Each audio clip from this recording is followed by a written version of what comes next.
Episode 93, Psychic Readings Parody. You know, I've been thinking a lot about psychic readings lately. I mean, come on, it's like a game of let's pretend for grown-ups, isn't it? So, I decided to visit a psychic myself, just for kicks. I walked into this dimly lit room, with incense burning and crystal balls everywhere. I thought I had stumbled into a clearance sale at Hogwarts or something. And there she was, the psychic, ready to tell me all about my future. She starts off with the classics, asking for my name and birth date.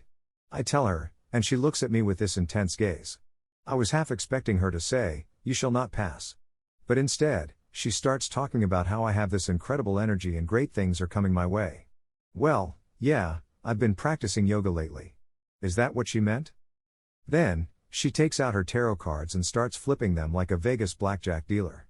She's all serious, and I'm just sitting there thinking, does she shuffle her cards or her taxes? She flips one card and says, the Tower card. It signifies unexpected change and upheaval. No kidding, lady. Life is just one big unexpected change after another. That's why I always keep a spare pair of socks in my car. You never know when life might throw you a sock-eating monster. But here's the best part. She tells me she can communicate with the spirits. And she asks if I want to contact someone from the other side. Well, being the comedian I am, I thought, why not? Maybe I can get a ghostwriter for my jokes. So, she closes her eyes, and I close mine, and we sit there in silence, trying to connect with the great beyond. After what feels like an eternity, she opens her eyes and says, "I'm sorry, but I couldn't reach anyone today." What? Even in the afterlife, people are dodging my calls? I mean, I can't even get a text back from my grandma in heaven. Talk about ghosting. But seriously, folks, psychic readings can be entertaining, but let's not take them too seriously. Life is full of surprises, and sometimes the best thing we can do is trust our own instincts and create our own futures. And if all else fails, just keep those spare socks handy. Thank you. You've been a fantastic audience. Remember, life is too short to take it or psychic readings too seriously. Good night.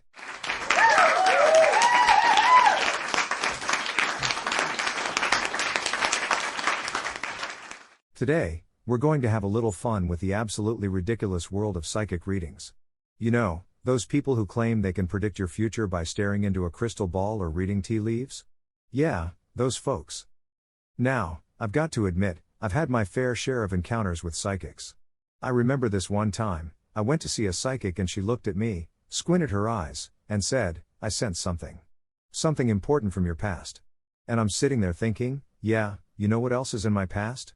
All the money I just paid you. But hey, let's not judge too quickly.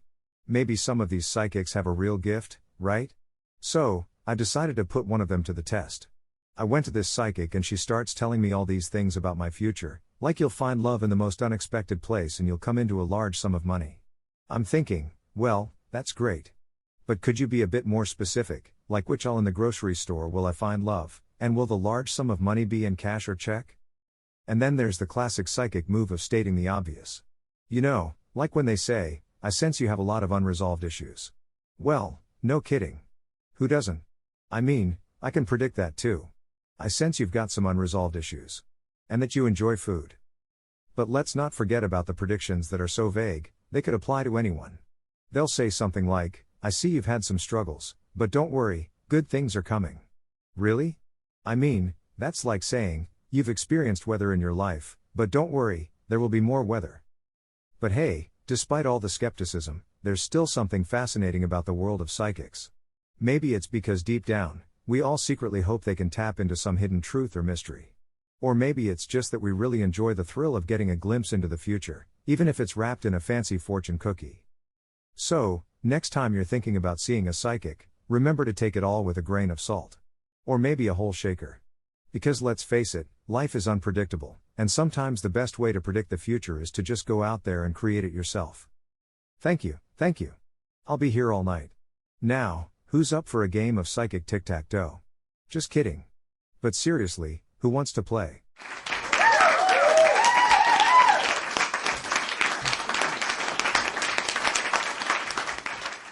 So, psychic readings. They're like the ultimate game of let's pretend, right?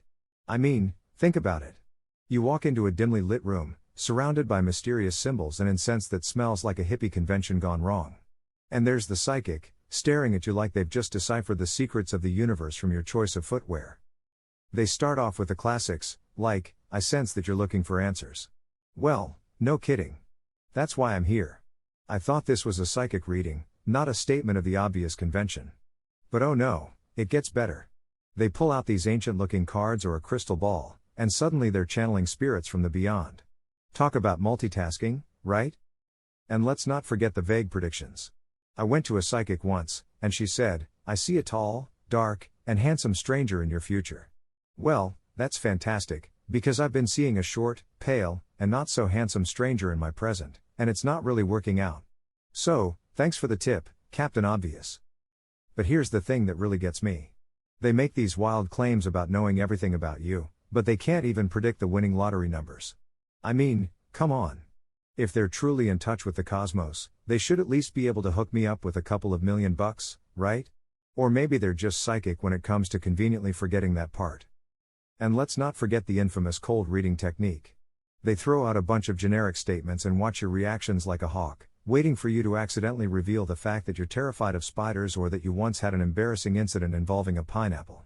Suddenly, they're like, I'm getting a message from your great aunt, Mildred. She wants you to know that she loved you and she's watching over you. Well, thanks for the warm fuzzies, psychic lady, but my great aunt was named Gertrude, and she definitely wasn't the guardian angel type. But despite all the absurdity, people still flock to these psychic readings, desperately seeking answers to life's mysteries.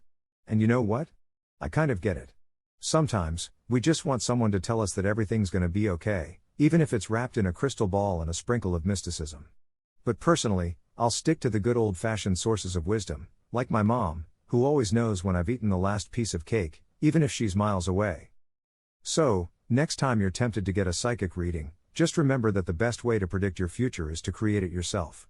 And if all else fails, find a funny comedian who can make you laugh and forget about your problems for a while. Lucky for you, you've already found one tonight. Thank you, and enjoy the rest of the show.